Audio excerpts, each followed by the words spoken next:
कौवा जंगल के स्कूल में प्रिंसिपल था। उसी स्कूल में लाडो चिड़िया और मीनू मौसी बच्चों को पढ़ाती थी। लाडो चिड़िया के ऊपर स्कूल की एक और जिम्मेदारी थी, जंगल के सभी बच्चों को स्कूल में लेकर आना और स्कूल की छुट्टी होने के बाद उन्हें वापस अपने अपने घर छोड़ना। बच्चों को स्कूल में ले आने और ले जाने के लिए लाडो को स्कूल की तरफ से एक स्कूल बस दी गई थी जो हवा में उड़ती थी। दोस्तों, आपको तो पता ही है, कुछ बच्चों को स्कूल जाना बिल्कुल ही अच्छा नहीं लगता। इसीलिए कालू के स्कूल ने एक उड़ने वाली बस बनाई थी ताकि बच्चे खुशी से स्कूल आ सके। जंगल के सारे पंछियों के बच्चे उड़ने वाले बस में स्कूल आते थे, सिवाय बुलबुल चिड़िया के बच्चे के। बुलबुल चिड़िया गरीब थी, इसीलिए वो स्कूल बस की फीस नहीं भर सकती थी। वो हर रोज अपने बेटे सोनू को पीठ पर बिठाकर स्कूल छोड़ने के लिए आती थी। माँ, मुझे भी उड़ने वाली स्कूल बस में जाना है। मेरे सारे दोस्त मुझे गरीब गरीब कह के चिढ़ाते हैं। माँ, तुम स्कूल बस की फीस भर दो ना, ताकि मैं भी उड़ने वाली बस में जा सकूं। तुम्हारे दोस्त सही कहते हैं, हम सच में गरीब हैं। हमारे पास उतने पैसे नहीं हैं सोनू बेटा। अब चलो, स्कूल के लिए देरी हो रही है।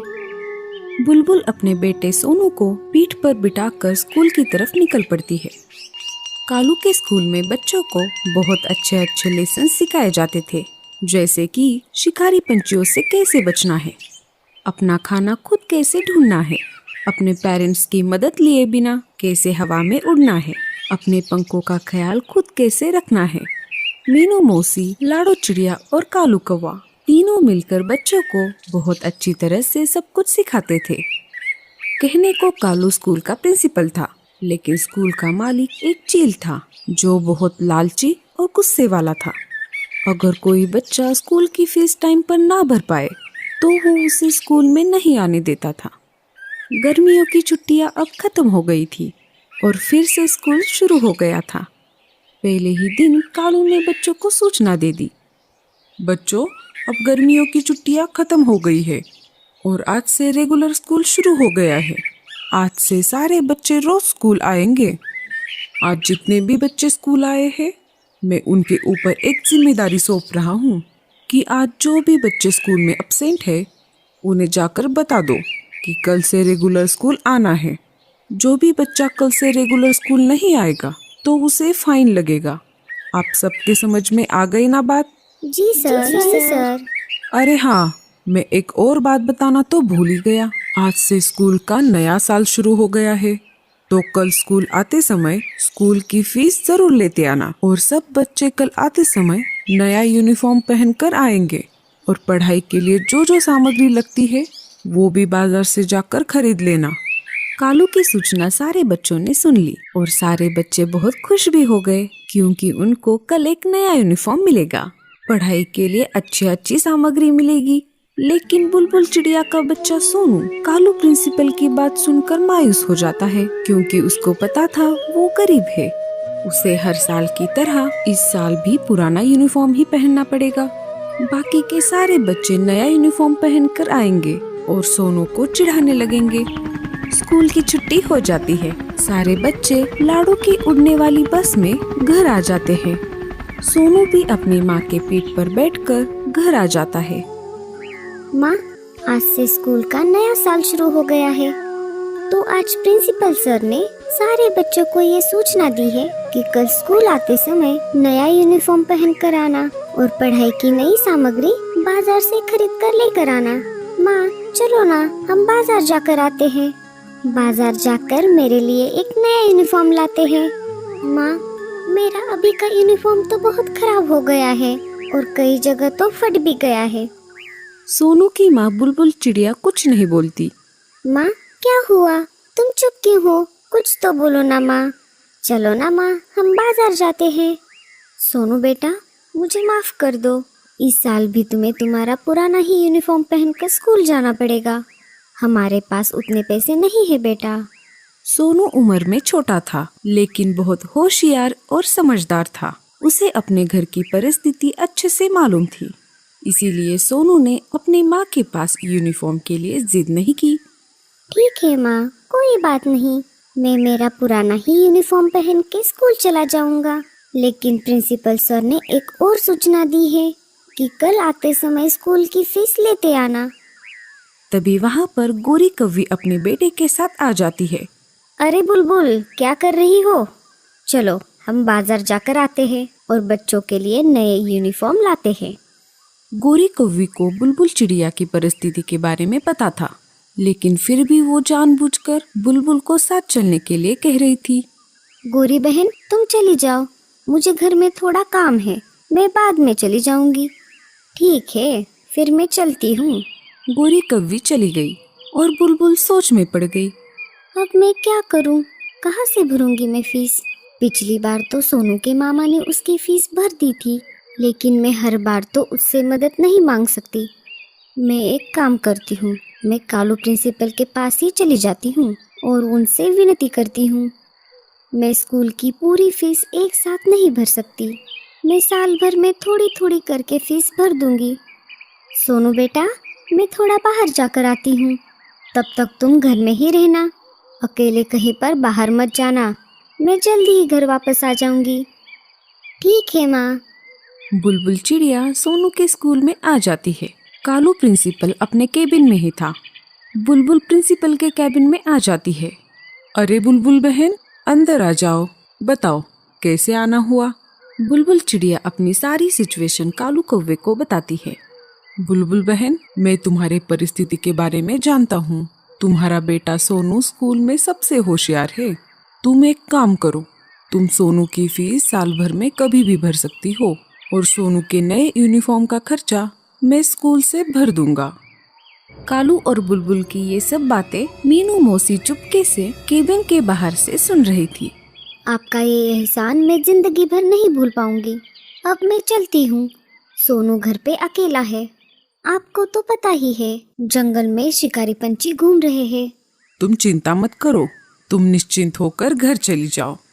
जैसे ही बुलबुल केबिन के बाहर आने लगती है, मीनू मौसी वहाँ से निकलकर सीधा चील के पास आ जाती है, जो उसी स्कूल का मालिक था। अरे मीनू मौसी, आइए, बताइए आज अचानक कैसे आना हुआ।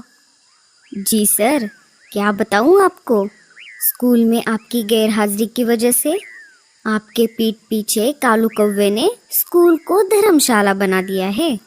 मौसी, आप ये क्या बोल रही हो?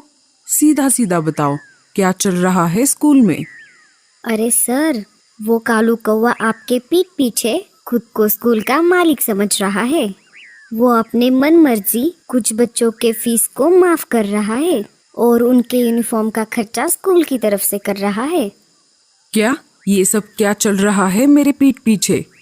चलो, मैं अभी स्कूल आता हूँ तुम्हारे साथ। मैं खुद ही कालू कौवे से पूछता हूँ। हाँ हाँ चलिए, मैं क्या झूठ बोल रही हूँ, आप खुद ही चल के कालू कौवे से पूछ लेना।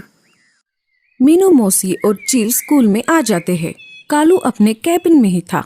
जैसे ही चील और मीनू मौसी कैबिन में आ जाते हैं, कालू चील को देखकर उठकर खड़ा हो जाता है। अरे मालिक, आप आइए, आज अचानक से स्कूल में कैसे आना हुआ? अब क्या मेरे स्कूल में आने के लिए मुझे तेरी परमिशन लेनी पड़ेगी? ये स्कूल मेरा है और मैं इस स्कूल का मालिक हूँ। मैं जब चाहूँ यहाँ पर आ सकता हूँ, मेरी मर्जी। अरे मालिक, आप तो बेवजह ही गुस्सा हो रहे हो। मैं तो ऐसे ही पूछ रहा था। सुना है तुम मेरे पीठ पीछे अपनी मर्जी से ही स्कूल चला रहे हो। आप कहना क्या चाहते हो मालिक? मैं कुछ समझा नहीं। तुम्हें क्या लगता है मैं स्कूल में नहीं रहता हूँ तो मेरे गैर हाजिरी में तुम खुद को स्कूल का मालिक समझ रहे हो? मुझे घर बैठे बैठे हर रोज सारी खबर मिलती रहती है कि स्कूल में क्या चल रहा है। अरे मालिक, आप ऐसा क्यों कह रहे हो? मैंने ऐसा क्या किया? मेरे कान पर एक खबर आई है, तुम बच्चों के स्कूल की फीस माफ कर रहे हो और उनके यूनिफॉर्म का खर्चा स्कूल के फंड से लगा रहे हो। मालिक, आपको कुछ गलतफहमी हो गई है। एक बार के लिए चील को कालू की बात सच लगने लगी, लेकिन मीनू मौसी ने तो ठान लिया था कि कालू कौवे को उस कुर्सी से हटाना है और खुद प्रिंसिपल बनकर उस कुर्सी पर बैठना है। इसीलिए कालू की बात को बीच में ही रोकते हुए मीनू मौसी बोलने लगी। अरे अरे, कितना झूठ बोलोगे, बुलबुल के सामने तो तुम कुछ और ही बोल रहे थे। और मालिक खुद यहाँ पर आए हैं तो तुम अपनी बातों को पलट रहे हो। मालिक, अबे साफ साफ झूठ बोल रहा है। मैंने खुद अपने कानों से सब कुछ सुना है और आंखों से देखा भी है। कालू ने हाल ही में स्कूल ज्वाइन किया था और अपने समझदारी की वजह से चील ने उसे प्रिंसिपल बनाया था। लेकिन मीनू मौसी जब से जंगल में स्कूल बनाया गया था तब से स्कूल से जुड़ी हुई थी। कालू की सारी बातें सच होते हुए भी चील ने मीनू मौसी के झूठे बातों को सच मान लिया और कालू कौवे को स्कूल से निकाल दिया। चील ने मीनू मौसी को स्कूल का नया प्रिंसिपल बना दिया। मीनू मौसी खुशी से पागल हो रही थी, लेकिन उसकी खुशी ज्यादा देर तक नहीं रहने वाली थी। वो कहते हैं ना दोस्तों, ऊपर वाले की लाठी जब चलती है तो उसकी आवाज नहीं होती।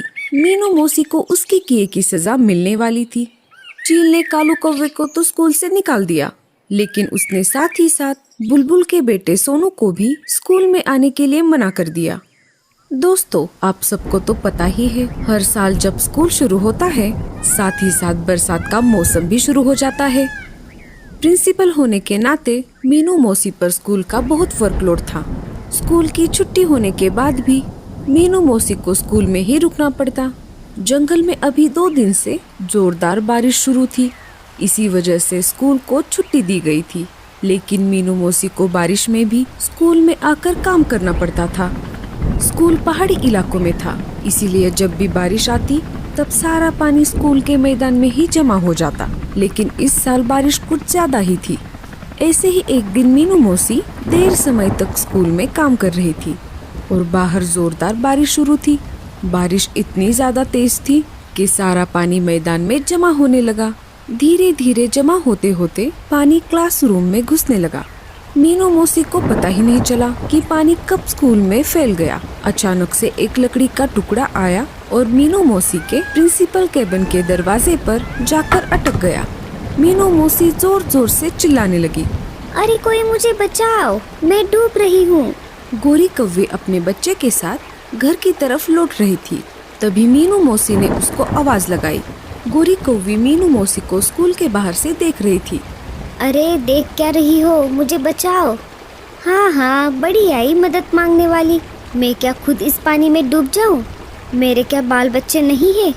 हटो, मैं तो चली अपने अपने घर। ऐसा कहकर गोरी अपने बच्चे के साथ चली जाती है। तेज बारिश में स्कूल के बाहर से बुलबुल चिड़िया अपने बेटे सोनू के साथ अनाज लेकर घर की तरफ लौट रही थी। सोनू ने मीनू मौसी की आवाज सुन ली। अरे माँ, लगता है कोई मुसीबत में फंस गया है। चलो, हमें जाकर देखना पड़ेगा। जैसे ही दोनों आवाज की तरफ चले गए, उन्होंने देखा कि मीनू मौसी केबिन में फंस गई है। अरे बुलबुल चिड़िया, देख क्या रही हो, मुझे बचाओ। हाँ हाँ मीनू मौसी, मैं अभी तुम्हें बचाती हूँ। बुलबुल चिड़िया मीनू मौसी को बचाने की कोशिश करने लगी, परंतु लकड़ी निकालने में वो असफल रही। रुको मीनू मौसी, मैं किसी और को मदद के लिए बुला कर लाती हूँ। बुलबुल ने कालू कौवे और सुंदर उल्लू को बुला कर लाया। तीनों ने मिलकर वहाँ से लकड़ी हटा दी। मीनू मौसी केबिन से बाहर आ गई और उनकी जान बच गई। तुम्हारा बहुत बहुत शुक्रिया बुलबुल चिड़िया, तुमने खुद की जान दांव पर लगाकर मुझे बचाया है। अगर तुम ना होती तो मैं इस पानी में डूब ही जाती। मुझे माफ कर दो कालो, मैंने अपने स्वार्थ के लिए झूठ बोलकर तुम्हें इस कुर्सी से हटाया और चील को तुम्हारे बारे में झूठ बताया। कोई बात नहीं मीनू मौसी, तुम्हें तुम्हारे किए पर पछतावा हो रहा है, यही काफी है। चील ने ऊपर से सारी बातें सुन ली और मीनू मौसी को माफ कर दिया। चील ने एक फैसला ले लिया कि सारे बच्चों की फीस माफ कर दी जाएगी और उन्हें फ्री में पढ़ाया जाएगा।